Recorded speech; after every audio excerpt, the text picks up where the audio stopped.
Hello, all you groovy people. I am Scott Renz. I am your instructor for the Microsoft Excel VBA macros class.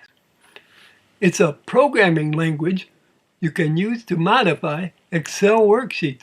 Let's go over what you need to do to use macros in Excel.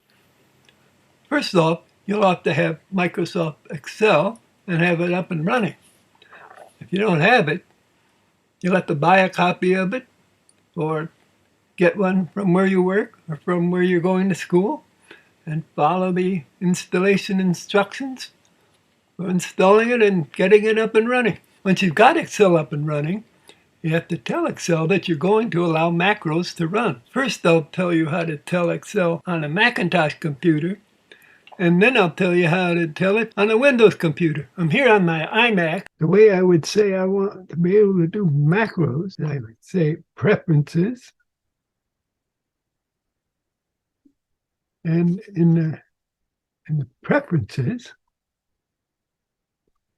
say security. And here, now, if you wanted to run the macros, if you open a macro-enabled workbook and you want to run it without asking you anything, you can click this. Now, the reason they don't recommend it is somebody can send you a macro-enabled workbook that has auto-open, meaning there's a VBA macro in there. If it's called auto-open, it'll automatically start running when you open the workbook. And if it's some evil person, it might have code there that says destroy everything in your computer or whatever. So if you're worried that someone might send you one like that, you can say disable all macros with notification. If you don't want you don't want to even run macros on your machine, you can say disable all macros without notification, and it just won't run them. But if you say with notification, if you open a macro-enabled workbook, it'll notice that notice will pop up and go, hey, this is a macro-enabled workbook. You all right with that? You okay to run macros from this workbook? Say no, it won't let you run them. You say yes, it will. So most people set it at this setting. You also want to do a trust access to VBA project object module for developer. You want to create different objects that you can use for VBA. So make sure you have those two settings. Now that's for the Mac. But here, I'm over on my Windows computer. This computer, I want to make Excel here to use macros, to allow macros. We go in here, start up Excel, and over down here in options, we then do Trust Center. Trust Center settings. We want to go macro settings. And here we have the similar questions. And we could enable and let it do whatever it wants. We can say, oh no, ask me first. I'm going to say disable them, but notify me if you're opening one. So I can say, oh, yes, that's okay. Oh, no, that's not okay. And also have this trust access to VBA object module. Yeah, and so we say, okay. Okay. And then it'll be allowed on the Windows computer. Okay. Okay, now the macro is enabled. Let's make our first macro, shall we? Let's go in here. Well, by default, it gave us a workbook. I mean, if it didn't, if you don't have it set up that way, it gives you a workbook by default. You go over here and just say new. And there, you got a new one. So I don't need both of these. Let's get rid of this one. Now, easiest way to make a macro is to do record a macro. If you have the developer tab here, you can right here click record a macro. Well, if you don't have developer, you still, if you have view, you can go over here and say record a macro. If you do that, everything you do in Excel that it could make computer coding for, it will. So let's do that. Say record a macro. The default name would be macro one. Well, let's just get a more fun name. First macro. It's our first macro. Okay. Here's what it's called. Now, everything I do here, it's going to record VBA code to duplicate that. So let's say we want to make a header for a couple of columns here. We want person's, well, let's say first name, last name,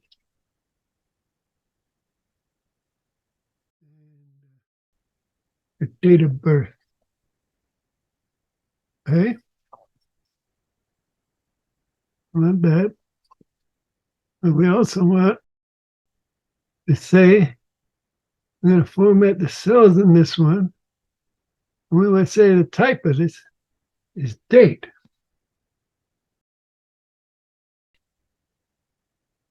Oh, okay. We want it to be a type, the number. See, for the number type, that it's a number type, and we want it to be dates. And what kind of format default for the dates will, well, we'll take this default one. Ooh, it'll be that kind of dates. But let's do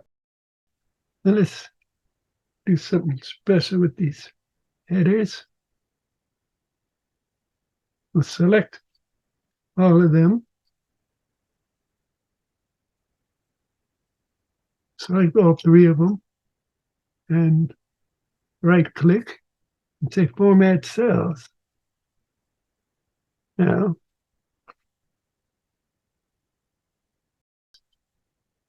these types will be text, right?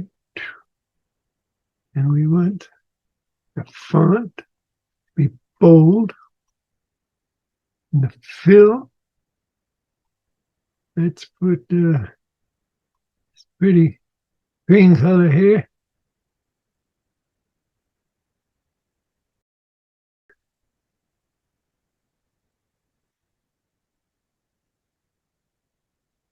And we say this was, said this was a type date, right?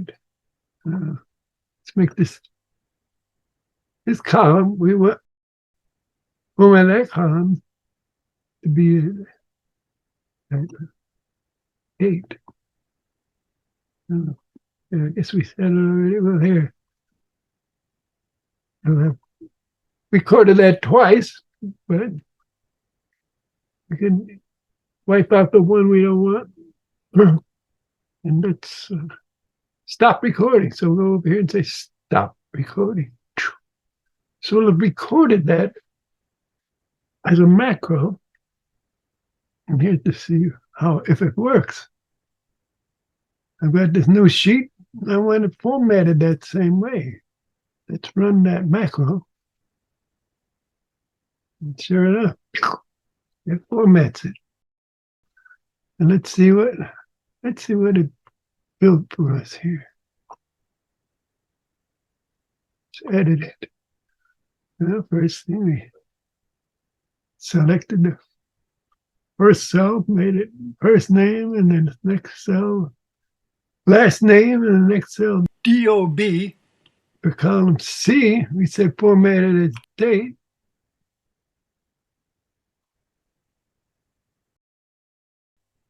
Then we selected these three cells. And we're saying, well, it gave us this stuff for the font because it was default stuff that was already there, except it added bold for us. We don't care to force it to these, but we want to force this bold so we can get rid of these other things. Just let it be default for those others each time. And same here. But we really want it with this green color. So get rid of that extra stuff. And here we're formatting this to a date again. But we don't need that twice, do we?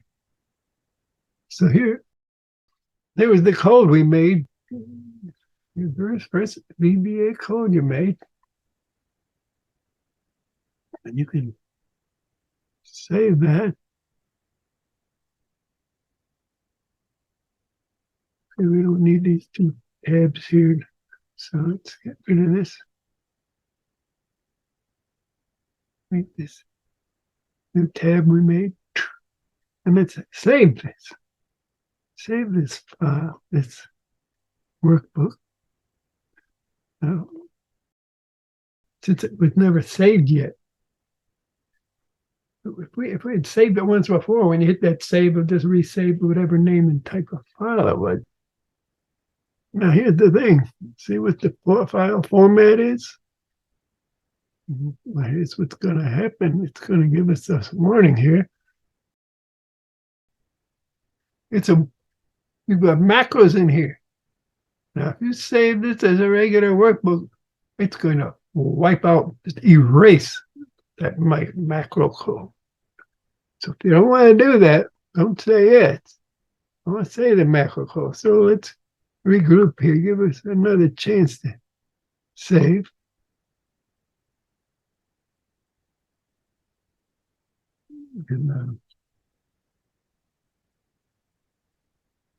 And,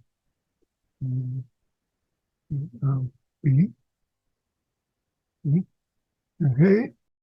And this time, file format, we're going to say it's a Excel macro enabled workbook. This way, when I save it, by the way, we could have said where we went. It went to the default folder there. We could have. Let's try again. Save as. And see, it was going to this real estate macros one, which happened to be one of the folders I have here. But you could have picked any one of my folders there, or whatever the ones that want. Let you choose here. You could have chosen those. Let's see now. It's a macro file. I can use it. For example, it's opening a new workbook. A brand new one. Oh, and I wanted to have that. Heading in there. So let's go here and run this. Oh, and I've got my headings there. And let's type the dates here. And that's assuming I'm putting dates in here. Here's our first macro. Want to know more? Come to our Microsoft Excel Macro VBA class 102, and we can show you how to take data from one sheet and mix it with data from another sheet all onto a third sheet. Show you how to do some macros like that. Just let us know in the comments below if you'd like to come to that 102 class. Okay, have fun. See you later.